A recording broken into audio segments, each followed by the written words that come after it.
Today, my grandson Josh said he would help with cooking. Although I've served the dishes I've made before, we haven't cooked together much, so I was really looking forward to it.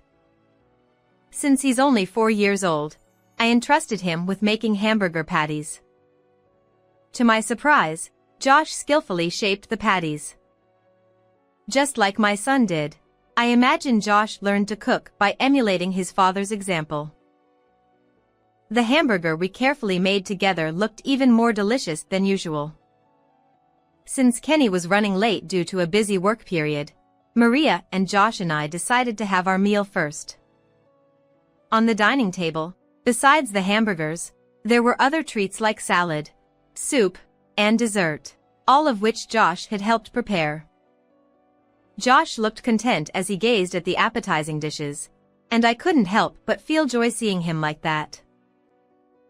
I wonder if Mom and Dad will be happy? With an excited expression, Josh inquired. Oh, they'll definitely be overjoyed.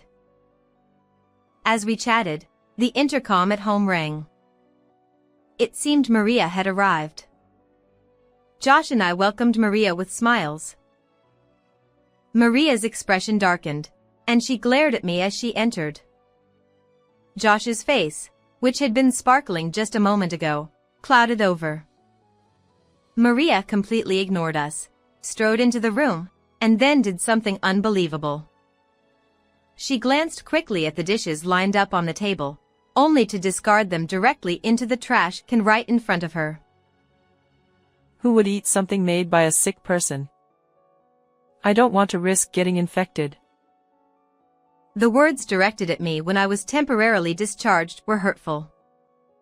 Maria, with a half-smile, spat out profanities that hardly resembled a parent. Faced with such appalling behavior, I was left speechless and stunned. At that moment, it was the young Josh who extended a helping hand to me. I am Kathy McGregor. Having reached retirement age, I am enjoying a leisurely time away from work. As I sip my morning coffee, memories from the past come flooding back. I have a son, Kenny.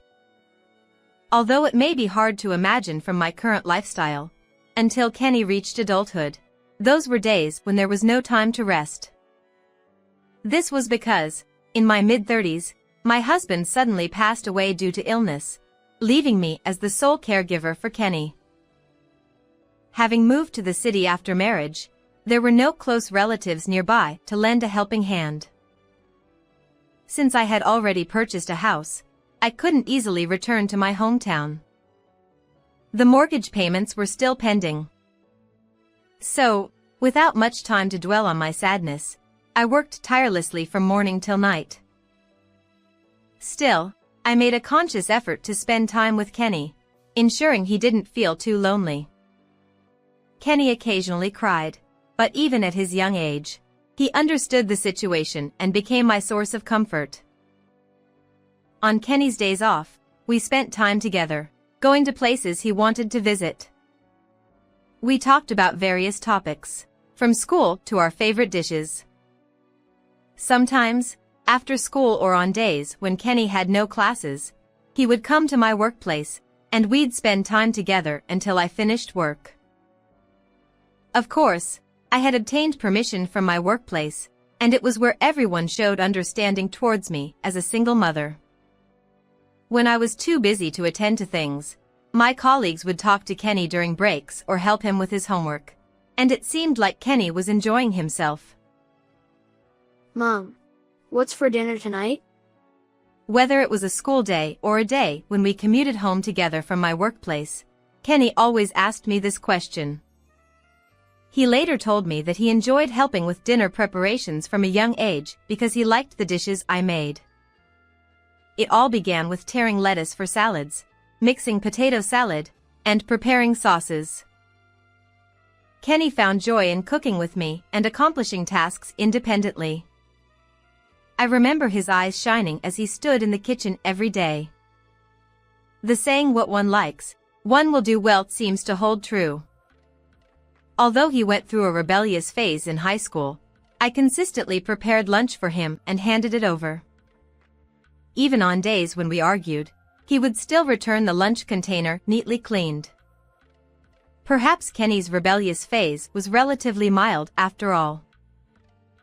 Looking back, I realized that the lunch I had made was one form of communication for us. On the last day of high school, Kenny returned his lunchbox with a note saying thank you, Mom, for everything. I couldn't help but cry alone at that time. Kenny's passion for cooking remained strong even as he grew up, and he chose to go to a culinary school after graduation. My son, who graduated from culinary school in no time, steadily honed his skills at a famous restaurant. Now, he was independent as a chef and owned his own restaurant. From the reviews, it seems that phrases like a dish that makes you feel nostalgic, simple and friendly, yet unique are written, and it seems that the homely taste is very popular and thriving. Occasionally, I also take my friends to Kenny's restaurant. When he sees me, he always gives me a shy smile. I'm proud of how well he's grown up, even though he's my own son. Of course, there were tough times, but seeing Kenny thriving like this makes me happy and proud. Kenny got married early. Despite complaining that business owners have no time off and no opportunities to meet people, it's a wonder when exactly it happened. His wife, Maria, was initially just a customer at the restaurant Kenny manages. However, Maria fell in love with Kenny's cooking and became a regular visitor to the restaurant. Eventually, she even gave him her contact information, and their relationship began. Although Kenny had initially decided not to get involved with customers, he couldn't resist Maria's enthusiasm and decided to exchange contact details. Since they started dating, the two of them would visit my house together, and Kenny would treat us to his cooking. The three of us would chat while enjoying meals, and that was our delight at the time. I'll take care of it. With those words, Maria would take the initiative to do the dishes after the meal. Oh, it's fine. Please have a seat. You're our guest. Would Maria get along well with my son? Before meeting her, I had some concerns, but I also took a liking to Maria, who seemed refined and well-mannered. After dating for 2 years, the two of them got married and became a couple. On their wedding day, Kenny and I both shed tears, and our relatives laughed. It's a cherished memory. However, little did I know that our relationship as mother-in-law and daughter-in-law would remain smooth sailing only until that moment. The moment I began to feel uneasy about Maria's behavior was approximately 6 months after Kenny and I got married. On that day, Maria arrived carrying a luxury brand handbag that even someone like me, who is not well-versed in designer items, recognized. It was hard to imagine that Maria, a full-time homemaker, would purchase such an expensive item for herself. If that's the case, Kenny must have been the one who bought it. As long as the two of them are content and have a good relationship, it's not my place to criticize from the sidelines. With that thought in mind, I refrained from saying anything to Maria at the time. Since we got married, Maria has started asking for things more often. It used to be that I had to ask her if there was anything she wanted. But then, it was different. It all began with cosmetics from the department store, and gradually, the cost of her requests was increasing. Every weekend, she went to the department store and splurged on luxury brand items using Kenny's credit card. Was she trying to show off our wealth as the wife of a business owner? That was the impression I was getting from Kenny's stories. Not only that, Kenny often came home late from work, so he would have probably liked to delegate some household chores. However, Maria spent most of her time on her smartphone and didn't do much cleaning or tidying up, resulting in a messy house. Even when it came to cooking, she refused to try. Your cooking is better. Of course, Kenny is a chef, so what he made is likely delicious. But the lack of motivation from the outset was hard to accept. Even if she lacked confidence in cooking, putting her heart into it would surely convey her feelings to her partner. While we were talking, Kenny maintained a brave demeanor, but his voice seemed somewhat lacking in energy, indicating fatigue. No wonder. He likely had no time to rest, juggling dinner preparations and room cleaning after returning home tired. Kenny, who was clearly overwhelmed, deserved sympathy. I resolved to inform Maria about Kenny's struggles the next time I saw her. That moment arrived sooner than expected, just 1 week after Kenny's arrival. Maria, accompanied by Kenny, was once again dressed impeccably today. As we sat down for tea, I subtly broached the topic. "Maria, how have you been lately? Kenny seems a bit tired. If you could help out a little more with household chores, I'm sure it would be a great relief for him." I gently reminded Maria. She looked at me with surprise in her eyes. "Well, recently I've been leaving everything to him, so I'll also do my best with household chores." I had hoped for those words in response, but reality turned out to be far less sweet. Her expression twisted, and before long, she burst into tears. "This is terrible. I'm also doing my best with what I can. Kenny doesn't come home until late, and it's lonely. To be told something like that." She neither denied her past actions nor apologized for them. Seeing Maria cry like a helpless victim, I felt like sighing. While it was true that her anxiety stemmed from Kenny not coming home until late, wasn't it a bit excessive to avoid all household chores and indulged in wastefulness? Kenny said, "All right, we'll leave now. Sorry, Mom, and thank you for today." as he comforted the still crying Maria, and the two of them headed back home. Since that incident, Maria's visits to my house dramatically decreased.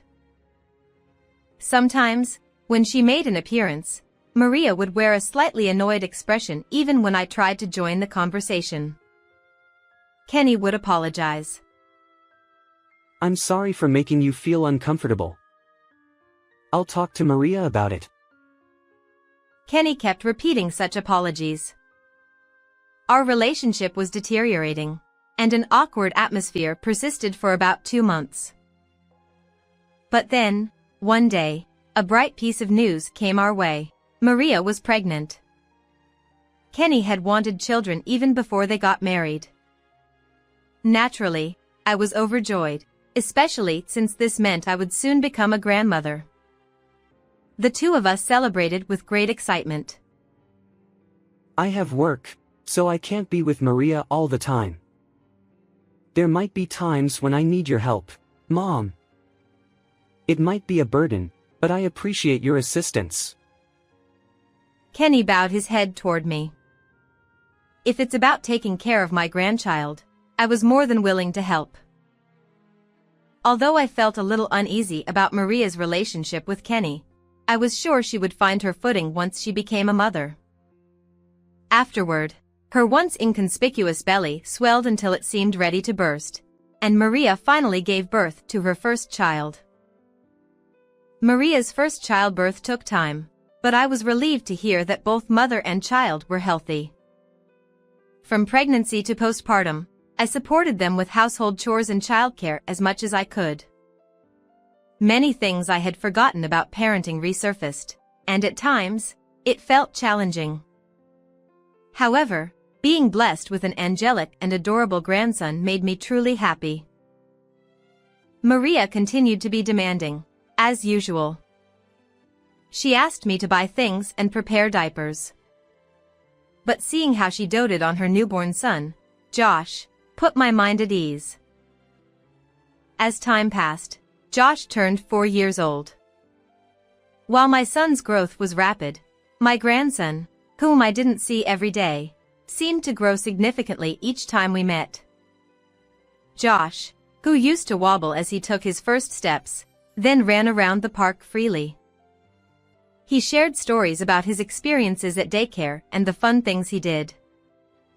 As Josh continued to grow, I still supported with household chores and childcare, often bustling around Kenny's house. Then, part of my responsibilities included picking him up from kindergarten. Maria, on the other hand, frequently left the house, leaving me to handle everything that a wife and mother should typically do. Maria often told me, "Josh is happy to see you, too, Grandma." Spending time with Josh was my solace, and it remained incredibly enjoyable. However, as someone over 60 years old, I did find it a bit challenging. On days when Josh didn't attend daycare, I woke up early to prepare breakfast for Maria and Josh, handle cleaning and laundry, and took Josh out to play. By early afternoon, I returned home, and the routine included grocery shopping for dinner. As those days continued, I found myself feeling more physically tired by the end of each day. The relentless days without rest may have taken their toll. One day, while on my way to pick up Josh from daycare, I collapsed. Fortunately, it was a busy street, and a passerby called for emergency assistance. I had dismissed it as mere exhaustion, assuming it wasn't anything serious. However, I ended up being hospitalized unexpectedly. They discovered cancer. Due to the delayed diagnosis, a major surgery became necessary. Looking back, I occasionally felt discomfort such as shortness of breath and palpitations. However, I attributed it to my age and didn't visit the hospital. After all, I had never suffered from any major illnesses in my entire life. I ignored the minor physical discomforts in my small body. Besides, with so many tasks to handle, I put myself second. It was ironic that I neglected my health even though falling ill would be detrimental. Regretting it was futile. Although I had numerous worries, I've decided to focus on treating my illness. Since I was hospitalized, Kenny often visited me with Josh during work breaks. Mom, I'm sorry. Did I push you too hard? Kenny apologized with a remorseful expression every time he visited. No need to apologize. I did it willingly. I assured him that there was no need for apologies. Still, I'm sorry. Despite my reassurance, Kenny continued to wear a sad smile. It's heartwarming to see Kenny's concern during my hospital stay. On the other hand, Maria had not visited me even once since I was hospitalized, citing her busy work schedule. I had heard that Maria started working as a part-timer, so I didn't pay much attention. Being a part-timer could vary in terms of workload, and she probably needed time to unwind. Besides, given the lingering awkward atmosphere, I could imagine that visiting me would be uncomfortable for her. No, it was much better that she hadn't come to visit. Rather than dwelling on such matters, Josh's heartfelt get-well letter was far more precious to me. Here, Grandma. This is the letter I wrote. Josh, thank you. I'm truly happy. Despite being only 4 years old, Josh grew up to be remarkably intelligent. He could already write letters by himself. The letter read, "Get well soon." I envisioned him diligently writing the letter, thinking of me. Throughout my battle with illness, I was supported by my son and grandchild who cared for me. After a successful surgery, I finally received temporary discharge from the hospital after about 2 weeks. Although my body still didn't move as I'd like, being back home feels much more comfortable and calming than the hospital. During my hospital stay, I felt that Kenny was constantly worried about me and stayed by my side. While we were originally close as parent and child, it had been a while since we had a heartfelt conversation. Kenny enthusiastically shared stories with me, ranging from the restaurant's new menu to business matters. In turn, he genuinely listened to my stories. I could not express how much Kenny's attentive listening lifted my spirits. To show my gratitude, I decided to treat Kenny and the others at home to hamburgers. Hamburgers have always been Kenny's favorite, and they happen to be one of my signature dishes. I had already made up my mind to prepare them once I returned home. Whether it was after a performance or an exam, I always cooked this memorable menu for Kenny on days when he had worked hard. And that day, Josh would also be helping with the cooking. If I was returning, Maria entrusted Josh to me without hesitation. Although I'd served the dishes I'd made before, we hadn't cooked together much, so I was really looking forward to it. Since he was only 4 years old, I entrusted him with making hamburger patties. To my surprise, Josh skillfully shaped the patties. Just like my son did, I imagined Josh learned to cook by emulating his father's example. While being cautious about burns, Josh and I worked together to grill hamburgers. Once we plated them with tomatoes and lettuce, they were ready. The hamburger we carefully made together looked even more delicious than usual. Since Kenny was running late due to a busy work period, Maria and Josh and I decided to have our meal first. On the dining table, besides the hamburgers, there were other treats like salad, soup, and dessert, all of which Josh had helped prepare. Josh looked content as he gazed at the appetizing dishes, and I couldn't help but feel joy seeing him like that. I wonder if Mom and Dad will be happy? With an excited expression, Josh inquired. Oh, they'll definitely be overjoyed. As we chatted, the intercom at home rang. It seemed Maria had arrived. Josh and I welcomed Maria with smiles. However, Maria's expression darkened, and she glared at me as she entered. Josh's face, which had been sparkling just a moment ago, clouded over. Maria completely ignored us, strode into the room, and then did something unbelievable. She glanced quickly at the dishes lined up on the table, only to discard them directly into the trash can right in front of her. Who would eat something made by a sick person? I don't want to risk getting infected. The words directed at me when I was temporarily discharged were hurtful. Maria, with a half-smile, spat out profanities that hardly resembled a parent. Faced with such appalling behavior, I was left speechless and stunned. At that moment, it was the young Josh who extended a helping hand to me. However, once her emotions had escalated, it was unlikely that she would readily accept Josh's words. Huh? Josh, say it again. Don't mess around. Maria was furious, yelling at Josh with intense anger, but Josh remained calm. Well, you always just reheated prepackaged food, right? Even I could know it. The food Grandma makes is truly delicious because it's made with love. As far as Josh could remember, Maria had never cooked anything from scratch. Josh was at the age when he became interested in food. However, he understood that his mother struggled with cooking. Although he had many things he wanted to eat, he refrained from complaining and ate instant meals to avoid troubling Maria. Even as a child, he seemed to grasp that his eating habits were not typical, likely influenced by stories from his friends. Yet, he never communicated this to Maria. Nevertheless, this time, due to an exceptionally hurtful remark, he couldn't bear it any longer. Josh continued to speak to Maria with an expression of anger. And you know what, Mom? Grandma used to be a chef before you and Dad got married. Dad told me that Grandma taught him how to cook. That's true.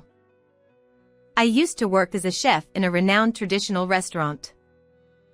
Like Kenny, I graduated from culinary school and worked in restaurants for a long time, eventually rising to the position of head chef. I never shared this with Josh or Maria, so Kenny must have told Josh about it. So what? Just because she was a chef doesn't mean anything. Maria seemed surprised upon hearing this for the first time, but she quickly reverted to her previous tone and attempted to scold Josh. Disrespecting grandma is the same as disrespecting dad, isn't it? What's with you? So cheeky. Josh remained unfazed by Maria's words, staring at her with a cold, unyielding gaze. His tone, far beyond his 4 years, was matter-of-fact as he addressed Maria. It appeared he was finally unloading all the pent-up frustration he had accumulated. The argument between the two escalated, and I found myself unable to intervene. Every attempt to interject was met with a curt dismissal from Maria.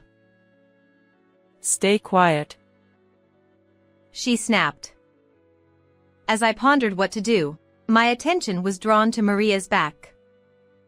There, seemingly out of nowhere, stood Kenny. He had managed to finish his work early for my sake. As everyone present noticed Kenny, he finally spoke up. Is that what a person with children does? Maria, apologize to your mother. The chaotic mess of discarded dishes and our previous conversation.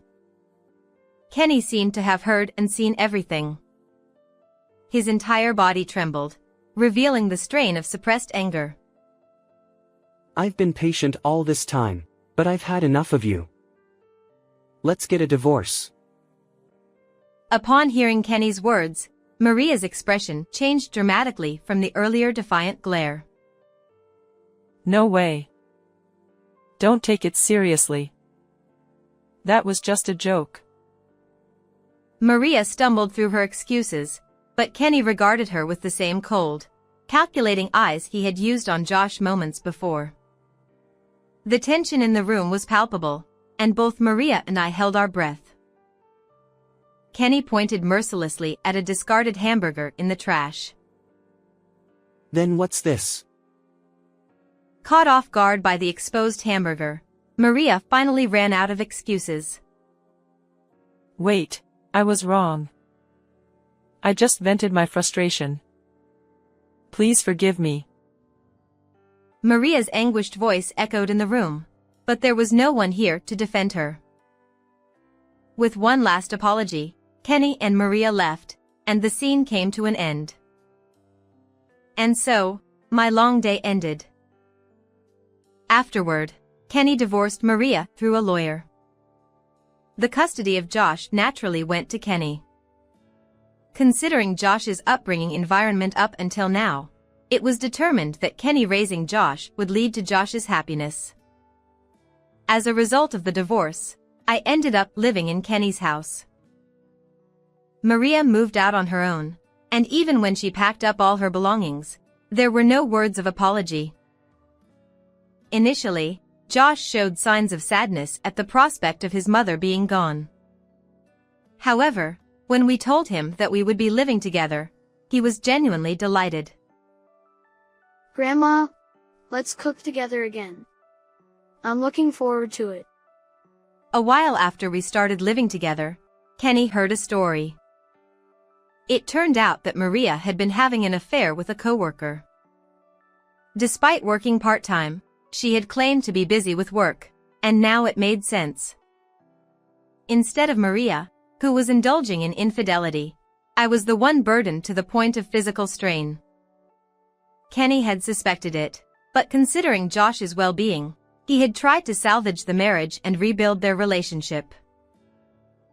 As a restaurant owner, Kenny had worked tirelessly regardless of weekends, neglecting family time. He reflected on this and started taking time off to go out with the family.